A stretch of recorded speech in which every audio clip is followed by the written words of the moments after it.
And now there are three as we welcome you back to America's Forum.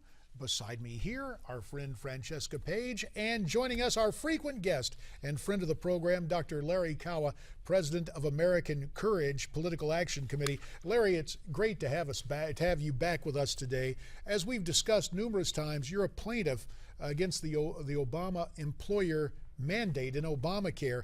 Now, this week, in fact, the Washington Times reported today of a new study showing Obamacare premiums could skyrocket as much as 78%. It's one thing to file a court case, but when people feel it in their pocketbooks, is this the thing that will take down Obamacare? I think there's a lot of things that could. This is one of them.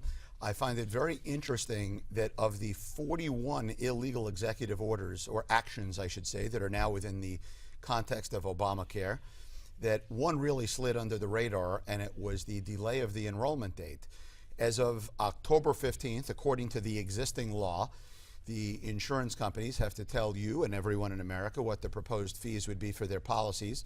However, about 8 months ago, President Obama said the insurance companies would need more time, and he waived it 4 weeks to be November 15th, even though the insurance company had to submit their premiums to the Department of Health and Human Services by May 31st. So how giving them 4 more weeks from October 15th to November 15th does anything more than politically manipulate the system is beyond me. And somehow nobody's really discussed it except for thanks to you guys here on the show.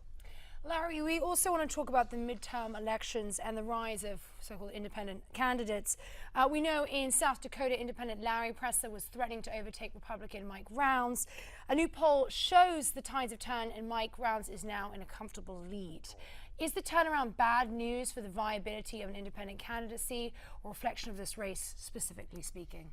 I think that it shows that the Republican Party is uniting as one between the different factions within the party, showing that they're rallying around a Republican candidate, because there are many independent candidates, such as Greg Orman, for example, that are just going to caucus with the Democrats, and they simply say they're an independent where they're a Democrat in disguise because they don't want to associate themselves with this unpopular president. Well, it's been a curious case, and the two races where the independent was expected to make a dent, Larry Pressler, the former Republican incumbent senator there in South Dakota, and you mentioned Kansas, Greg Orman there against Pat Roberts, and it seems like Orman almost has what we might call the Charlie Crist syndrome, a Republican, a Democrat, now an independent, or at least someone who has financially helped all those campaigns. Hasn't he temporized somewhat, though? Didn't he say, depending on who can have the majority, that I haven't decided who exactly I'm going to caucus with?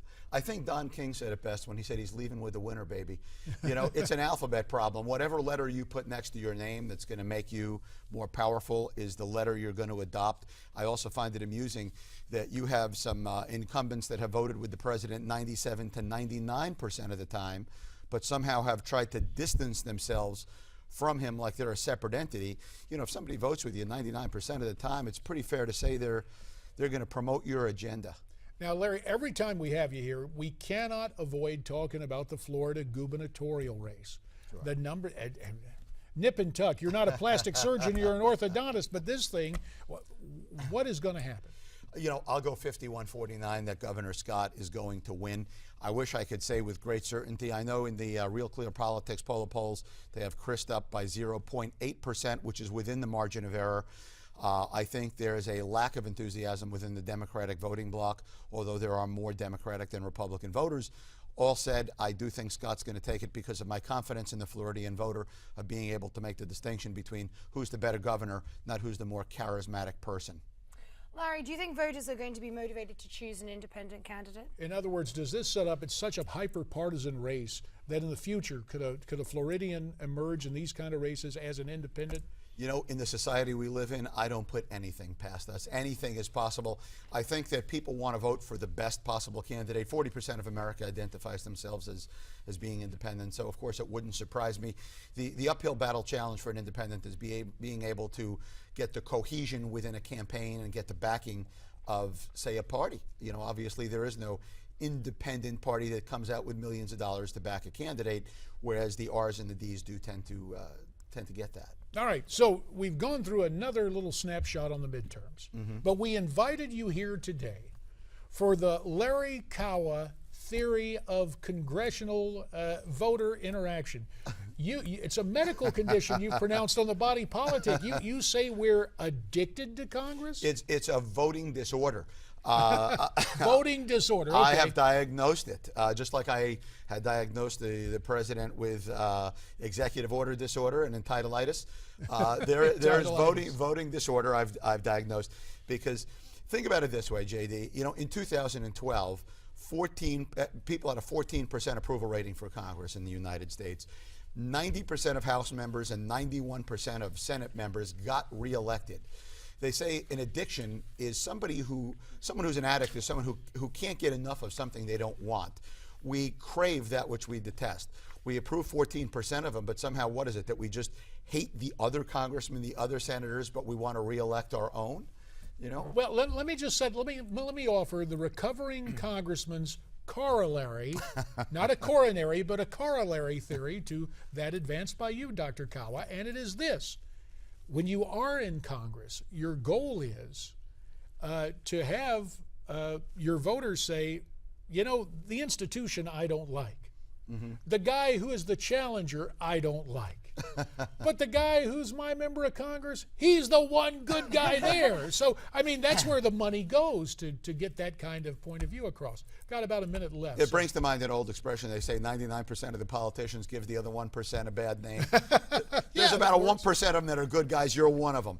I will say that there are many that, let's say, are ethically challenged, and no matter what they do, they seem to get away with it, and their actions get wiped over with the tides of the latest political issues of the day. But America has a short-term memory, unfortunately. But hopefully they have a good sense of awareness for who they're going to vote for. Less than a minute left. I have to ask the obligatory question, because you are the king of the one-liners. You're more than a political observer. You're active with the PAC and in the Florida Republican Party. Come on now, level with us. If the opportunity presents itself, one day are you going to step out and run for public office? 30 seconds to deny it, Larry Kawa. This is what I would say, is that I'm not running for something, I'm running to something. I'm running to a better America. I'm running for the same America that you ran for, although I can't say that I see myself running for a public office. Maybe I'll run for neighborhood orthodontist, but other than that, I don't see that, JD. I just like to help the people and the causes that I believe in. That's where I stand. Fair enough. Dr. Larry Kawa, we appreciate your insights. Francesca, I still think he's going to run one day. At any rate, we'll set that aside right now. America's Forum will continue following this Newsmax Now.